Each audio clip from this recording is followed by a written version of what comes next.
सच्ची मुठभेड़ के सभी श्रोताओं को नमस्कार। आप देख रहे हैं सच्ची मुठभेड़ का फेसबुक पेज और यूट्यूब चैनल। प्रिय श्रोताओं, आज हम आपके लिए लाए हैं पुस्तक समीक्षा के तहत डॉक्टर अनीता शर्मा की पुस्तक की समीक्षा।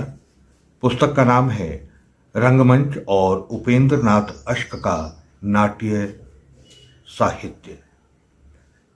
समीक्षक है वरिष्ठ साहित्यकार और समीक्षक सुदर्शन वशिष्ठ। सबसे पहले लेखिका का परिचय। हिमाचल प्रदेश के कांगड़ा में गढ़ जमूला में जन्मी सुश्री शर्मा का हिंदी साहित्य के प्रति बचपन से ही लगाव रहा है। Government college for women Chandigarh से हिंदी ऑनर्स करने के बाद पंजाब विश्वविद्यालय चंडीगढ़ और कुरुक्षेत्र विश्वविद्यालय से पीएचडी करने के बाद आकाशवाणी चंडीगढ़ को भी आपने अपनी सेवाएं दी हैं। इसके साथ उन्होंने डिप्लोमा इन ट्रांसलेशन और डिप्लोमा इन फ्रेंच भाषा में भी किया है। वोकल म्यूजिक और कथक में भी आपने डिप्लोमा उपाधि प्राप्त की है। सुश्री सुनीता शर्मा विभिन्न सामाजिक सांस्कृतिक संस्थाओं से जुड़ी रही हैं। जिला भाषा अधिकारी बिलासपुर के पद पर कार्य करते हुए इन्होंने कई महत्वपूर्ण कार्य किए हैं। हिमाचल प्रदेश की संस्कृति में इनकी गहन पकड़ है। श्रीमती शर्मा के कई शोध परक लेख राष्ट्रीय और अंतर्राष्ट्रीय पत्रिकाओं में छपते रहे हैं। इन्हें 100 से अधिक पुरस्कारों से पुरस्कृत भी किया जा चुका है। इनके महत्वपूर्ण प्रकाशनों में बिलासपुर की संस्कृति और संस्कार गीत, चेहरे की किताब और रंगमंच और उपेंद्र नाथ अश्क का नाट्य साहित्य प्रमुख रही हैं। वे एक प्रमुख समाज सेवी भी हैं। तो आइए सुनते हैं डॉक्टर अनीता शर्मा की पुस्तक रंगमंच और उपेंद्र नाथ अश्क का नाट्य साहित्य की समीक्षा सुदर्शन वशिष्ठ के साथ। नमस्कार। सच्ची मुठभेड़ के यूट्यूब चैनल और फेसबुक पर आपका स्वागत है। मैं सुदर्शन वशिष्ठ शिमला हिमाचल प्रदेश से आज आपके सामने एक शोध पुस्तक पर चर्चा करूंगा। इस पुस्तक का नाम है रंगमंच और उपेंद्र नाथ अश्क का नाट्य साहित्य। ये पुस्तक डॉक्टर अनीता शर्मा द्वारा लिखी गई है। डॉक्टर अनीता शर्मा आकाशवाणी चंडीगढ़ में वाचक और अनुवादक के तौर पर काम करती रही। सनातन धर्म कॉलेज चंडीगढ़ में अध्यापन के बाद ये जिला भाषा अधिकारी के पद पर भाषा एवं संस्कृति विभाग में आई और जिला बिलासपुर में बहुत लंबे समय तक जिला भाषा अधिकारी के तौर पर तैनात रहीं और वहीं से सेवा निवृत्त हुई। इनकी रचनाएं देश और प्रदेश के विभिन्न पत्र पत्रिकाओं में निरंतर छपती रहती हैं और अनेक जगह इन्होंने अपने शोध पत्र भी प्रस्तुत किए हैं। इनकी एक किताब कविता की चेहरों की किताब शीर्षक से अभी 1-2 वर्ष पहले प्रकाशित हुई।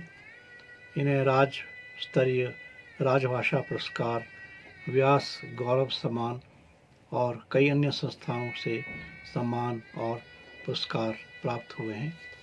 प्रस्तुत पुस्तक जो एक शोध पुस्तक है जिसकी चर्चा आज की जा रही है, रंगमंच और उपेंद्र नाथ अश्क का नाट्य साहित्य। ये अश्क जी के नाटकों के विभिन्न पहलुओं पर एक विश्लेषणात्मक अध्ययन हमारे सामने प्रस्तुत करती है, जिससे अश्क जी के नाटकों, उनके एकांकियों, उनके प्रहसनों पर हमें विशद जानकारी प्राप्त होती है। जैसा कि आप जानते होंगे, उपेंद्र नाथ अश्क का हिमाचल प्रदेश से बहुत गहरा संबंध रहा है और लगभग 1933-34 में ये शिमला में रहे, रुल्दू भट्टा में, और इन्होंने मशोबरा में जो एक सीपी फेयर होता है, सीपी मेला अभी भी मनाया जाता है, वह देखा और उस मेले पर इन्होंने एक रात का नरक नाम से एक छोटा उपन्यास भी लिखा। इसके बाद 1957 में ये डलहौजी में आए, जहाँ एक उपन्यास लिखने के लिए आए थे, लेकिन उपन्यास को छोड़ इन्होंने लगातार वहाँ पर रहकर कविताएं लिखी, जिनमें बकरोटे की ढलान पर, टेरता पाखी आदि प्रसिद्ध कविताएं हैं। अंतिम बार ये मई 1992 में हिमाचल अकादमी के निमंत्रण पर धर्मशाला में आए और धर्मशाला के लेखक गृह में इन्होंने लगभग 3 मास व्यतीत किए। उस समय ये लेखक गृह कॉलेज रोड पर हुआ करता था, जहाँ पर उन्हें अकादमी की ओर से एक स्टेनो की सुविधा भी दी गई थी और एक चौकीदार इनके रहन सहन की देखभाल करता था। धर्मशाला में रहकर इन्होंने अपने प्रसिद्ध उपन्यास गिरती दीवारें का अंतिम भाग लिखा, जो धौलाधार की छाँव में शीर्षक से किताब घर प्रकाशन दिल्ली से प्रकाशित हुआ। अश्क जी बहुत ही जीवट वाले लेखक थे और गंभीर बीमारियों से ग्रसित होते हुए उन्होंने अंतिम समय तक अपना लेखन नहीं छोड़ा। जब वे धर्मशाला में आए थे तब भी उन्हें कई बीमारियों ने घेर रखा था और वे खड़े होकर लिखते थे।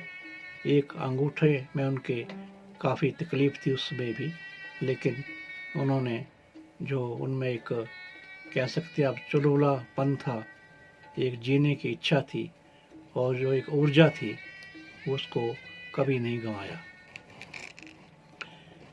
आशिक जी खुद भी कई बार एक्टिंग किया करते थे चलते चलते, और कई तरह की बोलियां निकालते थे और बहुत सी कविताएं उन्हें जुबानी याद थी कई लेखकों की, कई कवियों की, जिन्हें वे बहुत ही अभिनय करते हुए खड़े होकर सुनाया करते थे। ऐसा कहा जाता है कि जो आशिक नाटककार के रूप में थे कि वे पहले नाटककार थे जिन्होंने नाटक को रोमांस के कटघरे से निकालकर आधुनिक भावबोध से जोड़ा और एक नए युग का सूत्रपात किया। आशिक जी उन लेखकों में थे उस समय के जो बहुयामी व्यक्तित्व वाले लेखक थे, जो कविता भी लिखते थे, कहानी भी लिखते थे, उपन्यास भी लिखते थे, संपादक भी थे और समीक्षाएं भी करते थे। और किसी भी विधा में ये लेखक कम नहीं थे, उतने ही बड़े कहानीकार भी थे, उतने ही बड़े उपन्यासकार भी थे, तो उतने ही बड़े नाटककार भी थे। लगभग मोहन राकेश तक जो नाटक का एक युग रहा है, उसमें पहले के नाटककारों में उपेंद्र नाथ अश्क का नाम बहुत ही आदर से लिया जाता है और उन्होंने बहुत से नाटक और बहुत से प्रहसन लिखे, जो कि उसमें लिखे जाते थे एक जिनमें रुचि पैदा करने के लिए एक मजाक का और एक हंसी का वातावरण भी दिया जाता था।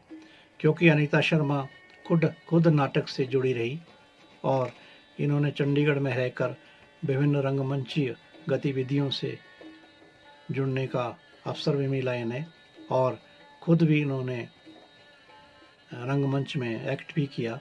इसी वजह से संभवतः इन्होंने नाटक का विषय चुना और उपेंद्र नाथ अश्क के नाटकों पर ये शोध कार्य किया।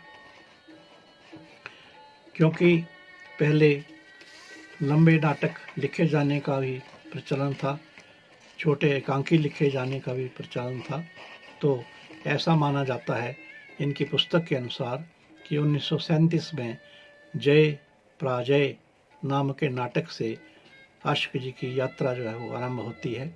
एक लंबा नाटक था और पुरानी शैली का नाटक था, जिसमें 5 अंक थे, 38 दृश्य थे, जैसे कि पहले नाटकों में हुआ करता था, दृश्य पर दृश्य बदले जाते थे।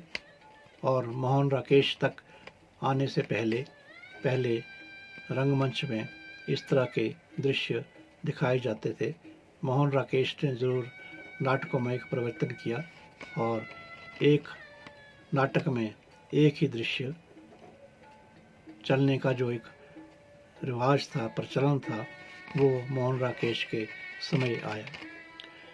डॉक्टर अनीता शर्मा ने इनके नाटकों पर, इनके एकांकियों पर हर दृष्टि से अपना विचार रखे हैं। उनकी रंगमंचीय दृष्टि, उसमें जो संवाद हैं उनके बारे में, जो उसमें विषय है, जिस संदर्भ में लिखे गए हैं उनके बारे में, यानी नाटक के हर पहलू पर इन्होंने अलग अलग अध्यायों में अपनी बात कही है और अपनी पुस्तक में जो अध्याय इन्होंने बांटे हैं उनके अनुसार अलग अलग नाटकों, अलग अलग प्रश्नों पर अपनी बात रखी है। जय पराजय नाटक के बाद इनके स्वर्ग की झलक, कैद, उड़ान, पैंतरे, अलग अलग रास्ते, अंजो दीदी, भंवर, बड़े बड़े खिलाड़ी आदि कई नाटक आए जिनको इन्होंने अपने ढंग से प्रस्तुत किया और उस समय जो शैली रही है उसी शैली में इनका मंचन हुआ करता था। लेकिन आशिक जी ने ये सोचा कि जो प्रभाव छोटे नाटकों का या प्रहसन का श्रोताओं पर पड़ता है वो लंबे नाटकों का नहीं पड़ता, इसलिए उन्होंने छोटे नाटक लिखने आरंभ किए। उन्होंने एक जगह कहा है, एकांकी लिखने की साध तो लड़कपन से रही है, मेरी अवचेतन मन में दबी थी। उस समय के संयोग से रंगमंच से सक्रिय जुड़ा रहने के कारण मुझे निरंतर छोटे नाटकों की ज़रूरत महसूस हुई। इसलिए उन्होंने छोटे नाटक और ख़ासकर प्रहसन लिखे जिनमें मजाक का कुछ न कुछ पुट रहता था और जो श्रोताओं को बांधे रखने में सफल होते थे। इनमें एक प्रसिद्ध जोंक नाटक है जिसमें किस तरह एक मेहमान आकर जोंक की तरह चिपट जाता है और उस ढीठ मेहमान को निकालने के लिए कई तरीके अपनाने की कोशिश जो है वो घर वाले करते हैं।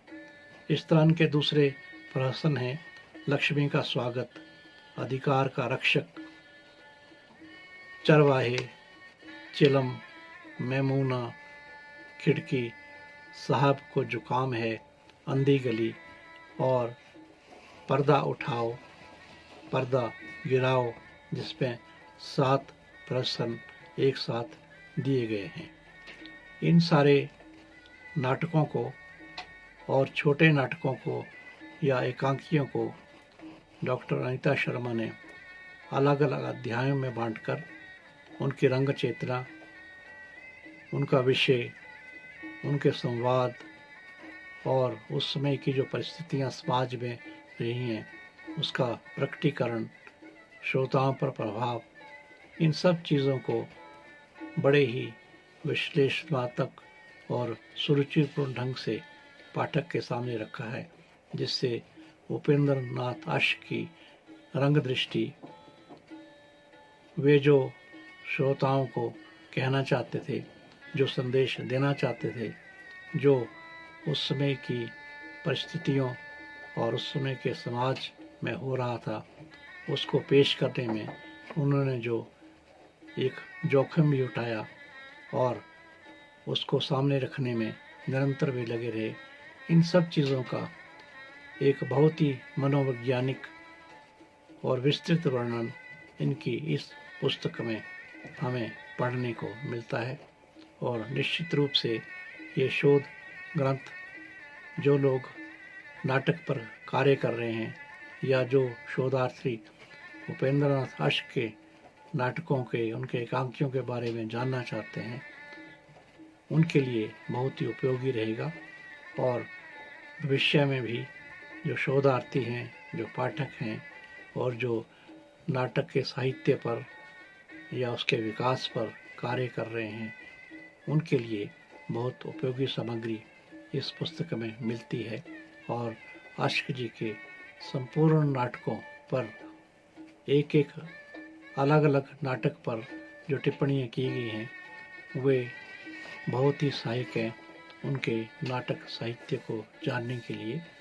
और किस तरह उन्होंने समाज को, उस समय के साहित्य को प्रभावित किया, ये हमें इस पुस्तक से पढ़ने से देखने को मिलता है।